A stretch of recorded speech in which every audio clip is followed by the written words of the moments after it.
asalaamaaleykum yéen mbokk internet yi nga xamante ni yéen a baaxoo di suivre seen chaîne Lion SN tey nag ñuy dikk ak yéen ci xibaar bu yees ñeel kii di Ousmane Sonko moom la leader de Pastef gannaaw tey jii rek ba mu demee foofee ca Xelkom ngir mën a seeti xaritam waaye it wëllëreem di Serigne Cheikh Saliou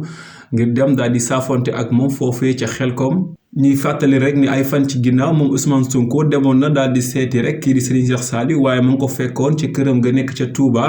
waxtaan ak moom sàkku ay ñaan ci moom waaye it échanger ak moom ci lu bëree bëri mu mel ni rek Ousmane Sonko bii paa daf ko fekk ji fële ca Xelkom ngir gën a yaatal ak moom ndax moom Serigne Cheikh Saliou kat ku bëgg Xelkom la barab boo xamante ni barab bu historique la ndax Serigne Saliou di way juróom moo ko sancoon rek ngir dafa jaamu yàlla waaye it di fa tàggat ay ndongo daara den fa jàngal alxuraan. mel ni rek Ousmane Sonko dafa dem fekk ji ko foofee rek ngir gën a mën a am jotaay bu gën a yaatu ak Serigne bi ndax foofee la ëpp lu muy nekk moom Serigne Cheikh Saliou mu mel ni rek jegeyantoo bi ñuy wax diggante Serigne Cheikh Saliou ak Ousmane Sonko dafay daal di gën a firndewu rek ndax ñoom ñaar la ñuy gisante fi mu ne nii gën naa bari sax ka li nga ko daan gis avant te moom Serigne Cheikh Saliou kat ñuy fàttali ni moom ku dëddu àdduna la ku dëddu mbiru àdduna yi la waaye mu mel ni rek moom mooy wëllëreem ak Ousmane Sonko wëllëre bu dëgër la te lu weesu yëfi àddina yi la ci mënti am rek moom njiital Pastef fii daal na fay dem ngir gën a waxtaan ak moom waaye it sàkku ji ñaan ci moom Serigne Cheikh